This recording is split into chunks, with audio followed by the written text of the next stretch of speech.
1999. En el eje cafetero pues sufrimos un temblor excesivamente duro y sufrió la catedral, como sufrieron muchísimas construcciones en la zona. Como a los 15 días o a los 10 días de haber pasado el terremoto, yo fui a la catedral y encontré, pues me llamó la atención, pero encontré un señor resanando una grieta. Me preocupé, pues porque no podía ser que podíamos resanar simplemente una grieta, y acudí a Monseñor Soescún, a quien le dije: Monseñor, creo que no podemos adelantarnos a resanar las grietas sin antes hacer un estudio claro y juicioso de lo que ha pasado. Milagrosamente, una junta que el Monseñor había nombrado antes para mirar todas las construcciones en las iglesias, y habíamos revisado que la iglesia tuviera un seguro. Eso me tranquilizó, porque tener un seguro pues ya era algo con que empezar en esa obra tan enorme. Que el Monseñor me pidió que tuviera en mis manos esa labor. Yo pues obviamente con el susto del mundo y con una gratitud enorme de poder obtener esa obra en mis manos, empecé con gran entusiasmo. Nombramos un grupo interdisciplinario de arquitectos, de ingenieros, que empezaron a estudiar cómo había sido la profundidad del daño. Se veía grietas que atravesaban los muros, especialmente en el ábside, en dos grietas muy profundas que pasaban los 2 metros de pared de un lado al otro. Muchas partes donde se insinuaban figuras de puertas o de óculos que a mí me llamaron enormemente la atención, porque eso me daba como la vista de algo diferente. ¿Yo qué voy a encontrar cuando quite el revoque? Fue muy emocionante desde el principio. La obra fue un encontrar tras encontrar de cosas fantásticas. Esta es una historia que para mí ha sido una sensación, porque a través de esta obra, que yo quiero narrarles con toda la tranquilidad del caso, Pereira encontró una historia. Encontramos a Cartago, que es lo más maravilloso que nos ha pasado en mucho tiempo. Era una crónica olvidada que Cartago había estado en nuestro territorio. Nunca nos habían dicho con certeza, pero en ese entonces, cuando empezamos las obras y empezamos a cavar y a escudriñar, fuimos empezando a encontrar algo diferente. La iglesia que habíamos tenido hasta ese momento, pues era una iglesia que para mí parecía un poco extraña. Por la parte de atrás uno veía una arquitectura románica muy seria, muy bonita, y en la parte de adelante se insinuaba una arquitectura neoclásica que cambiaba mucho el aspecto de la iglesia. Pero yo pienso que la construcción de esa iglesia en estilo tan particular para nosotros, porque el románico es un estilo muy antiguo, pues me parecía muy raro que en Pereira tuviéramos una iglesia estilo románico, pero después también encontramos por qué.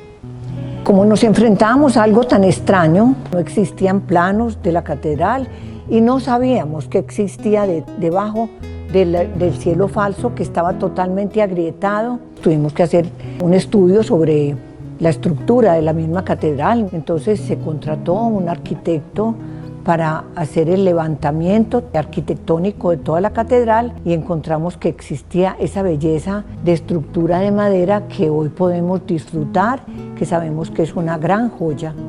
Son 12.000 palos de comino sacados del Nevado, pues de una finca llamada La Pastora en el río Tun. Esa estructura pues es invaluable. Si eso de algún momento tuviéramos un problema, pues no sería posible rescatar una nueva iglesia. Por eso tenemos que estar tan cuidadosos con todo, protegerla y amarla como una joya o la mejor joya de la ciudad. Cuando ya tuvimos los planos y vimos que la intervención era bastante delicada, pues supimos que se tenía que desvestir, la iglesia se tenía que desnudar, había que quitar absolutamente el cielo falso, había que quitar todo el revoque de las paredes, un revoque que equivocadamente en algún momento se puso porque era tapando una riqueza del ladrillo, que es una de las cosas más valiosas que nosotros en esta tierra producimos. En esta catedral tenemos 2 millones de ladrillos que se llaman toletes, que realmente todavía no sabemos ni cómo ni cuándo los pereiranos que vivían en ese entonces, que eran alrededor de 1000, pudieron recoger.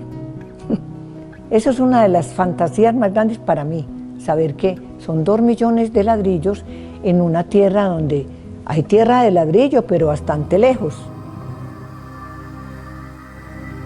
Al desnudar la iglesia, la catedral tenía un zócalo de madera a todo el alrededor, y al quitar ese zócalo encontramos en una columna los restos del padre Cañarte. El padre Remigio Antonio Cañarte fue quien lideró el proceso de refundación del viejo Cartago. Era una persona querida y apreciada en Pereira, y pues fue el que organizó toda la expedición. Por eso fue tan importante encontrar los restos del padre Cañarte. Además, pues encontrar unos restos en una columna pues también era sensacional. Después, siguiendo y quitando el resto del zócalo, encontramos también los restos de Guillermo Pereira y de Jesús María Ormaza. Todos estos restos mencionados fueron analizados debidamente por el arqueólogo físico de la Universidad Nacional, quien dictaminó que los restos del padre Cañarte estaban bien, que los restos de Jesucito Ormaza también, pero que los restos de don Guillermo Pereira no eran de Guillermo Pereira, sino de una mujer. Eso pues de todas maneras dejó una incógnita, porque nunca sabremos quién era. Me supongo que era pues una pariente del señor Guillermo Pereira, pero así fue. Esos restos, los del Jesucito Ormaza, perduran en una columna porque la familia Ormaza no quiso que los trasladáramos a la cripta, donde tenemos un mausoleo para los que refundaron la ciudad. Como el deseo de la familia Ormaza fue ese, pues se respetó, pero el padre Cañarte y al supuesto Guillermo Pereira sí se llevaron a la cripta. Eso pues fue emocionante, y además me gané el primer regaño grande de Monseñor Suescún, porque yo de manera imprudente di la noticia a la prensa, y Monseñor después me dijo que ¿cómo se me ocurre? Fue tal la emoción que yo no pude quedarme callada y me gané ese regaño, muy justo el regaño.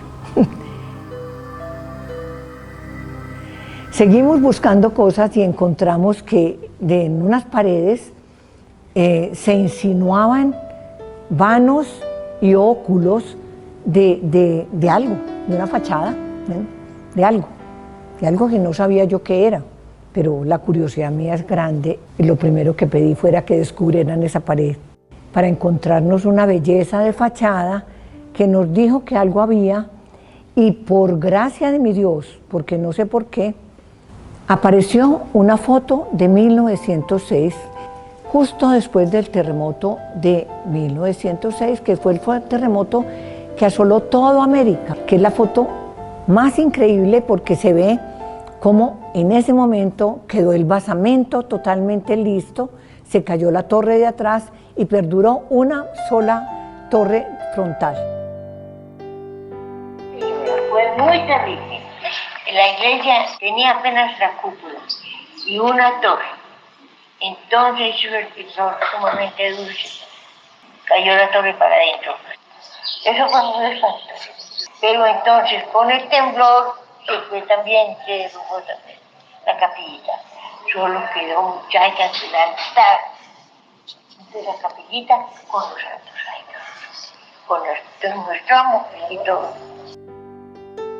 Ahí uno puede decir que la catedral quedó, por lo menos el basamento resistió el temblor, pero obviamente la torre de ladrillo pues no resistió, y lastimosamente encontramos esa torre en todos los escombros cuando pudimos ya romper todos los pisos. Es que esta historia es tan linda que todos los días teníamos algo que decir, todos los días encontrábamos algo diferente. Encontramos también un basurero, que se supone que era de la casa de Cural. Para la historia es muy importante porque se hallaron vestigios o trozos de baldosa, de porcelana azul con azul, que es una porcelana muy sofisticada y muy antigua, que nos daba inmediatamente que estábamos encontrando pues los restos de 1500 y pico. Como íbamos desnudando la iglesia, encontramos que había dos ábsides bloqueados por muros, y en esos muros había dos mosaicos. Esos mosaicos habían sido traídos de Roma por Monseñor Castrillón, pero aunque nos daba mucho temor trasladarlos de un lado al otro, por el respeto además que les sentíamos por Monseñor, pues no podíamos hacer otra cosa que recuperar los ábsides para la catedral. El traslado de los mosaicos requirió la presencia de unos restauradores de la Escuela de Restauración de Popayán, que después siguieron colaborando con nosotros en la preparación de piezas y elaboración de cortes y cosas, especialmente en las cornisas de la catedral. Uno de los mosaicos se llevó a la Valvanera y el otro mosaico está en este momento en la capilla del obispo. Igualmente se bajaron las lámparas con todo el cuidado del mundo. En ese momento lo único que estábamos haciendo era desnudando la iglesia para poder ver la piel de la iglesia y cómo había sufrido esta. No podíamos dictaminar nada hasta que no tuviéramos un veredicto claro.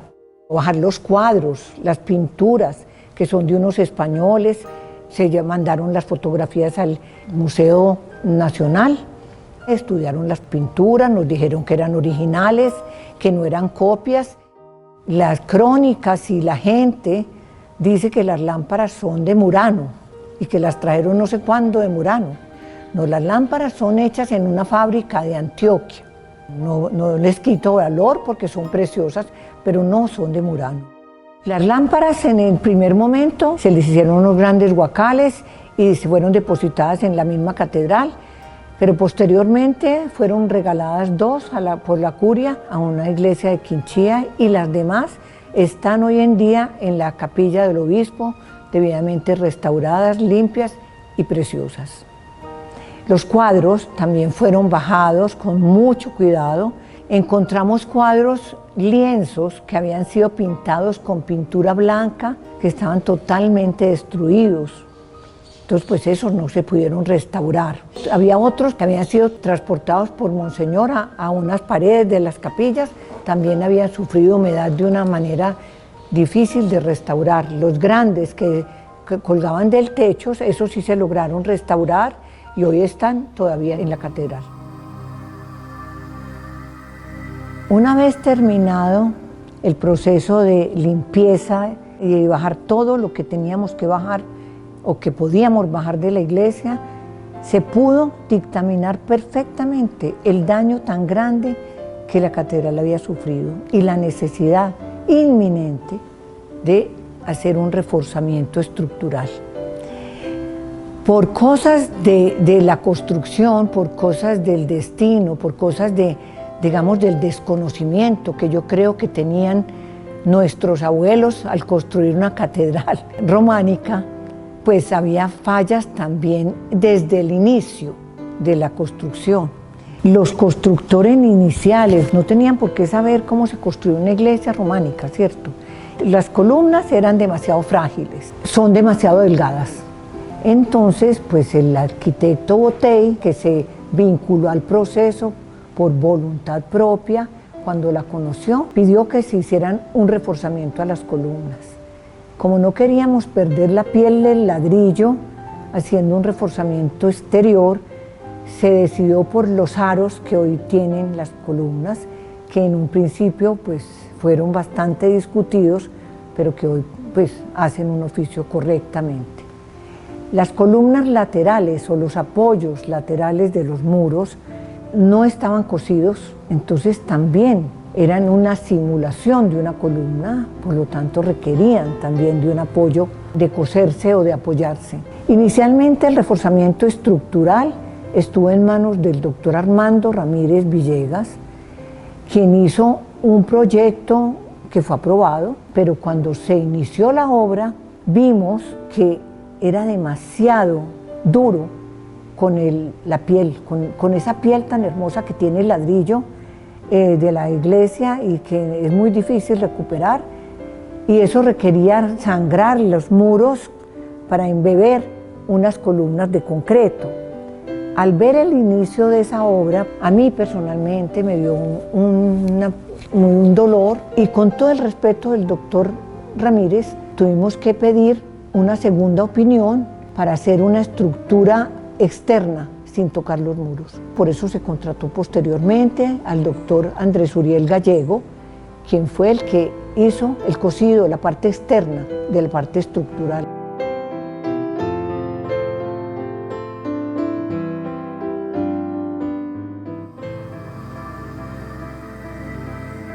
La parte del suelo sí se hizo con el diseño del doctor Ramírez, que era pues de todas maneras había que destruir el suelo, y fue cuando empezamos a encontrar los verdaderos hallazgos. Yo, como tenía la certeza de que yo iba a encontrar a Cartago, hablé con los trabajadores y les dije, vamos a encontrar algo, pero no vamos a encontrar una huaca, no vayan a pensar que vamos a encontrar huaca, vamos a encontrar una ciudad. Cuando vean un hueso o algo especial, me llaman. No vayan a dejar que los ingenieros vengan y digan que no paremos la obra, por favor. Pues con el respeto que le debo a los ingenieros, que son una parte importantísima de la obra, pero yo les tenía pánico porque ellos decían que bobada, que de pronto no, que la parada de la obra, que el Forec, que la plata, que bueno, muchas cosas. Apareció el primer esqueleto y a mí me llamaron, yo estaba por fuera, pero obviamente salí volada a ver cómo era el cuento, y sí, efectivamente apareció el primer esqueleto completamente entero, como dicen los arqueólogos, estructurado, y pues la emoción fue infinita, pero inmediatamente en los pocos días fueron apareciendo y apareciendo y apareciendo, y ya tuvimos que parar y pensar que la iglesia se tenía que parar, que nosotros no podíamos seguir excavando en la iglesia con la iglesia funcionando ahí. Se tuvo que parar en la obra con el dolor pues de los contratistas, pero al reportar el evento ante el LICAN, el hallazgo era prioritario, y gracias a Dios el Forec, que ya nos había apoyado con una plata, nos apoyó nuevamente con la plata para hacer la investigación de la parte arqueológica. Ahí vinieron arqueólogos, geólogos, la visita de no sé, por lo menos 20 arqueólogos y geólogos del país. Estos esqueletos fueron estudiados y analizados con el carbono 14 y son españoles de 1600. No había ninguna duda, ahí sí no había ninguna duda. Eso pues ya nos estaba entregando una nueva ciudad, ya no había ninguna duda. La Universidad Nacional, la Universidad de Caldas se vincularon al proceso, y hoy todos los restos están en distintas universidades para estudio de las universidades, es para goce de los arqueólogos.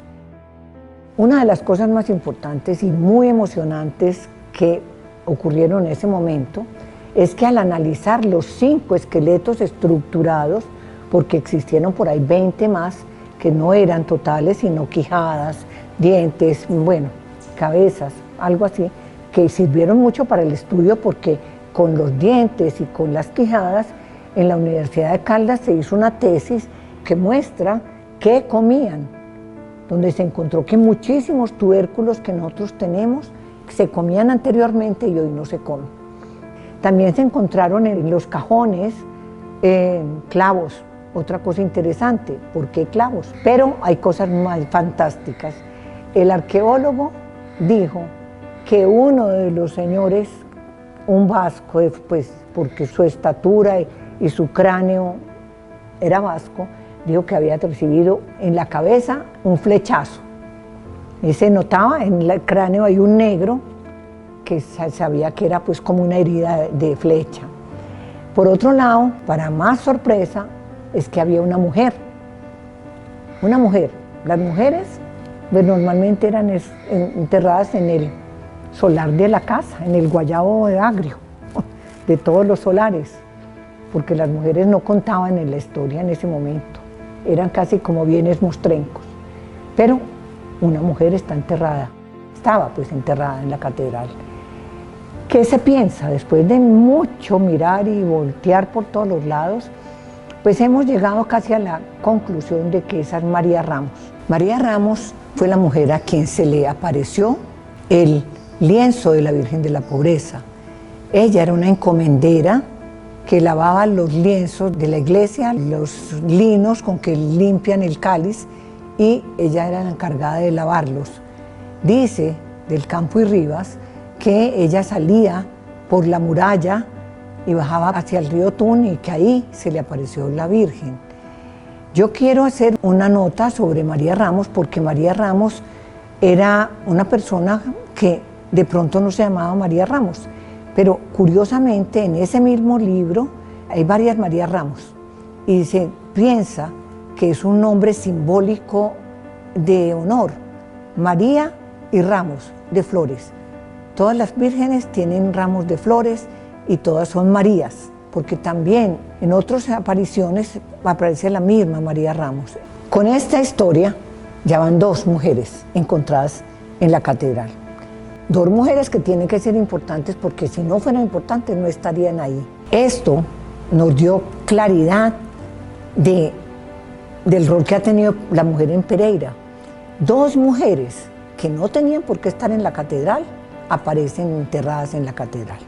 Una en una caja que decía otro nombre y otra en los esqueletos de la colonia.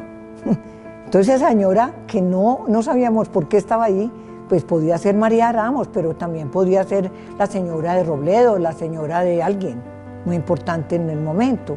Eso denota que Pereira ha sido una ciudad que siempre ha tenido la mujer por delante, enaltecida, y que nos ha dado espacio. Un ejemplo permanente de la mujer en Pereira. Estábamos tan apurados de tiempo y ya llegaba la Semana Santa. Bueno, Monseñor dijo, ¿qué hacemos, Amparo, con esta catedral desbaratada? Parecía una ruina de Egipto. Yo emocionada igualmente, pero Monseñor preocupado por la Semana Santa. Dijimos, Monseñor, es imposible trabajar, tenemos que cerrar la catedral. Eso fue pues como un cisma. Pensar en cerrar la catedral fue aterrador. El padre Valencia, que era el párroco del momento, pues creo que casi le da un infarto. Pero de todas maneras no teníamos opción. La catedral estaba totalmente en obra. No tuvimos más opción. Bueno, buscar un lote o buscar una iglesia donde se pudiera trasladar la catedral o la cátedra del obispo. Eso no fue fácil. Se analizaron la Valvanera, el Claret, pero ninguna tenía, pues, digamos, la disponibilidad para ceder el espacio a la catedral. Y tuvimos la opción de que existía un lote en la Plaza Bolívar. Yo fui personalmente a Bogotá a conversar con el propietario, quien muy generosamente me dijo, Amparo, se lo presto, pero eso sí, no me vaya a decir que después se antoja de que la iglesia que va a hacer ahí se quede. No hay ninguna disculpa. Me la entrega sin construcción. Ese negocio se hizo así, con mucho agradecimiento, y empezamos. La generosidad de Simón Vélez, que nos dio los planos y la dirección de la obra, la generosidad de Gabriel Germán Londoño, que nos regaló toda la guadua. Después aparecieron muchos donantes, porque en Pereira la gente es generosa, realmente el civismo, eso no se ha olvidado, solo es que hay que removerlo, hay que llamar, hay que pedirle a la gente apoya, eso sí, a mí nunca me ha faltado. Se construyó la catedral de Guadua en 60 días, cronometrados. Teníamos que entregar la catedral o la construcción para Semana Santa. Nos retardamos 3 días porque la terminamos el miércoles santo por la noche. Y esa noche fue el trasteo. Trasteamos toda la noche, las bancas atravesaban por la Plaza Bolívar y al amanecer del jueves la catedral estaba montada. El arquitecto Marcelo Villegas también me prestó la mesa. Todo fue una generosidad enorme y a Monseñor Gabriel Germán Londoño le regaló un báculo de Guadua que usó y todavía me confirmó que lo posee. Eso es un simbolismo de la Guadua, del honor que le hicimos a la Guadua. Un edificio que nunca se olvidará, porque es emblema de la ciudad. Tiene una huella tan grande en la gente de Pereira y en la gente que la visitó, que nunca desaparecerá de nuestra memoria. Eso, pues realmente es lo más lindo que sucedió y que no tuvimos solo una Semana Santa, ahí permanecimos casi 2 años, mientras que continuamos con la obra y retomábamos el otro tema. Lo demás se los dejo para la próxima charla.